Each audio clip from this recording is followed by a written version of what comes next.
SP राज mixing Sonbhadra onlinebhojpuri.com।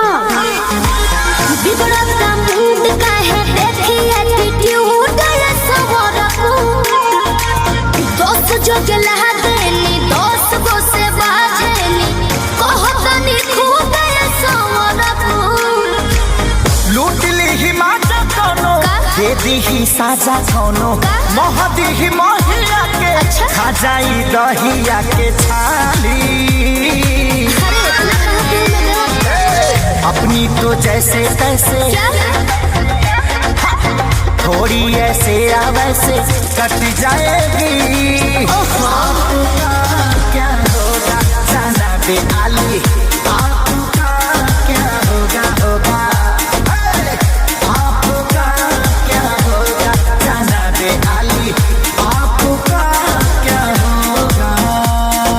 अपनी देखो onlinebhojpuri.com।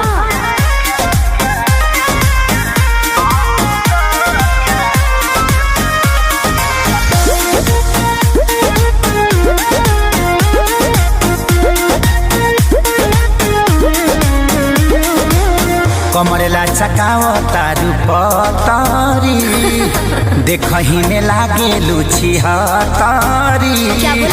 गोरे तोर बांधे खाती तोरा के छाने खाती कम पड़ जाई साला रसरी।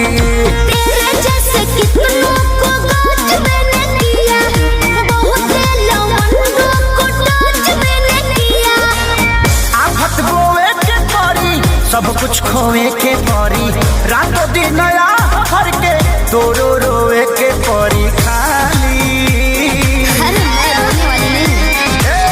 अपनी तो जैसे तैसे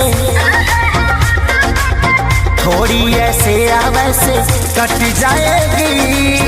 आपका क्या होगा जाना बे आली, आपका क्या होगा होगा। टेंशन मत लो, आपका क्या होगा जाना बे आली, आपका क्या होगा। मेरी फिक्र ना करो पहले।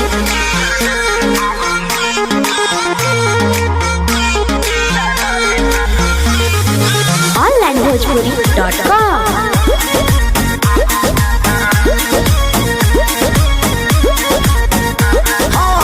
काबू में राखू अपना मानवा के, चल जा देता नी लिख के हम पानवा पे।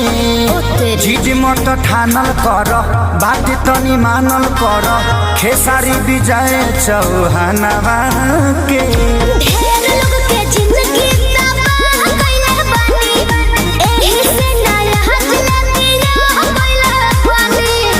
ऐठल तो छूट जाई सब धन लूट जाई, जियबू सपनवा में शोभिना कानावा में बाली। अपनी तो जैसे तैसे थोड़ी ऐसे या वैसे कट जाएगी। आपका क्या होगा जाना बे आली, आपका क्या होगा होगा। जो होगा देखा जाएगा। आपका क्या होगा जाना बे आली, आपका क्या। DJ SP राज सोनभद्र मोबाइल नंबर 7623845591।